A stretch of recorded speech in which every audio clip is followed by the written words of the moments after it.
Welcome back to our weekly walkthrough where we bring the above, below, and talk about the transits you should know.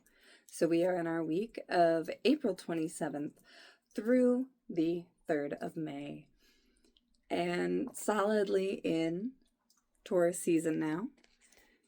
With that, our card of the week is Lust. This is a deviation of the Strength card, and rather than a woman taming a lion, we have a woman indulging on a stag's back with food and drink and plenty. And this is very much the reminder that even though Venus has left Taurus, we still have the Taurus sun ruled by the Gemini Venus, who is still hanging out with Uranus, and there is this quality of excitement, indulgence, experimentation. There's a lot of passion and fire. We still have a full house in Aries. And as we're transitioning through the week, we have the alley reverse, and it's kind of like, what now? Like, after the rough patches, mid-April, like, what are we doing? Where are we going? How are we finishing this out? And that's our Monday vibe. We had the Sun sextile the North Node and Moon sextile Jupiter. We're cooking with a void of course moon right now until we hit 3:02 a.m. Mountain Time on Tuesday when we get our Libra moon, who's going to trine Uranus in Gemini, oppose Neptune in Aries. Then we'll get Venus trine Pluto, Moon trine Pluto, Moon trine Venus, which is really sweet. That's at 1:50 p.m. on Tuesday. And then the Moon opposing Saturn. So Tuesday is kind of par for the course. Like, there is some nice astrology, but we're still in the friction of it all. And we have our Knight of Wands back again. I say again because this particular card has come up a lot. This version of it too, which is more smoldery. And so even though we do have the airy Venusian vibes, they are still carrying the smoke of all the fire.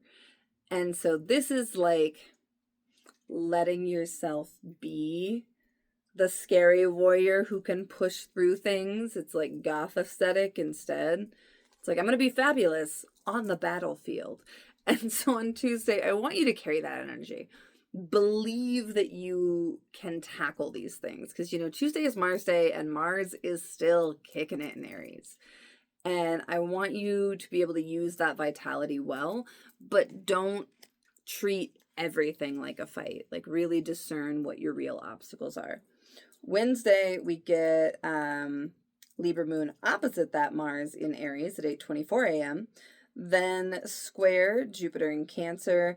And then Venus squares the nodes, little confusing, particularly when we're thinking about what we're doing, where we're going. Anything at the bending of the nodes is like, bah. And when we have the dual nature of Gemini already, it can be extra confusing. And so if you end up feeling that lack of satisfaction, which again, this is a repeat card version of the Seven of Cups, coming up where it's just like, none of these options are good, stop choosing for a minute. Just sit with things. Just be like, okay, so that's not great. What next? And that brings us to Thursday, where the moon will oppose Aries Mercury and then Chiron before dropping into fall at 1:01 p.m. Into Scorpio. And then our next aspect is a square to Pluto at 11:50 p.m. So for some of you, that'll actually be Friday. And we have Folly, which is Don Quixote charging the windmills. And this is a version of the Fool card that is extra foolhardy. And much like what I said Tuesday with like asking yourself, like, what are the real obstacles I'm fighting? Like, where are we making something that is nothing? By Thursday, it's going to be a little bit more clear where we were swinging on something that was not at all what we thought it was.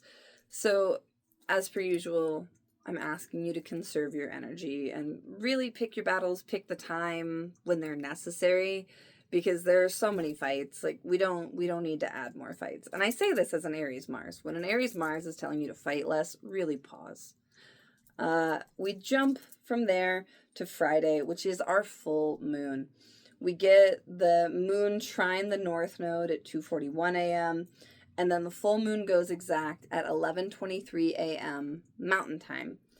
And again, we're dealing with one half of it. On the solar side, we have the rulership of Venus over in Gemini, who is sextiling Saturn in Aries and really kind of blessing a lot of those Aries placements. But we also get Mercury conjunct Chiron, which is very acutely speaking to wounding, trauma, things around identity that have come up over this very long Chiron and Aries transit, and like what we think about them now, particularly with Mars there, who is ruling not only that cluster in Aries, but also the Scorpio side of the full moon. Now, all of that said, this is happening on May Day, which is a big day for collective action globally and has a really long history. So what I want you to think about is we actually get the dove. We get our sign of land, potential goodness coming in, potential, like, we can actually make it through this if we trust and work together. And so with that, I'm not going to be surprised if there's actually, a mixed bag of news.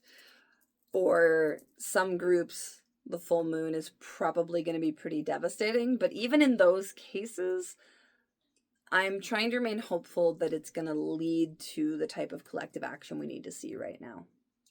That being said, the moon is fallen in Scorpio, and I am not a proponent of anchoring intentions or anything to full moons. Like there's a deeper subtlety in those workings, and feel free to hit me up about it if you're curious or ask questions in the comments. But for now, I would just say when the moon is maltreated, she has a harder time manifesting results. And full moons, especially when they are exactly full, have nowhere else to go. They've already gained as much as they can. You really want more waxing for intentions. But that aside, this moon is a really good time for illuminating grief and problems and secrets. So for those of you who may have caused some of those things, tread carefully and eye the Scorpio area of your chart. And for others who are seeking truth, it may be a good day for clarity, but keep the tissues on hand.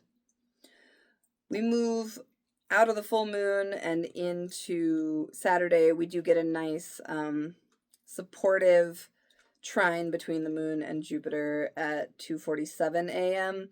But then the moon goes void, and I do not like a void Scorpio moon. Those are tough. Those are hard days. Really look at where it is in your chart and expect that sector to be a little bit more tender, be more gentle with yourself, particularly because we have the Five of Wands. So, like, Saturday just feels like fighting, and this is particularly the Luna Lapin Tarot one, which is like a bunch of bunnies fighting, which is kind of hard to take seriously, but also rabbits are really intense.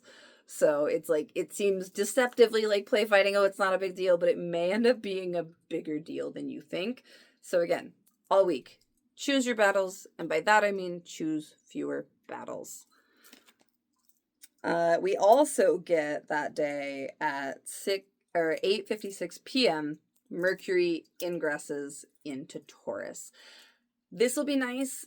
It kind of anchors us with this Uranus-Gemini transit. Switching back to the Taurus rulership feels like a callback to the last 7 years. It's like, okay, what did we really learn when Uranus was in Taurus? It's like one last checkpoint before you're on your own going forward.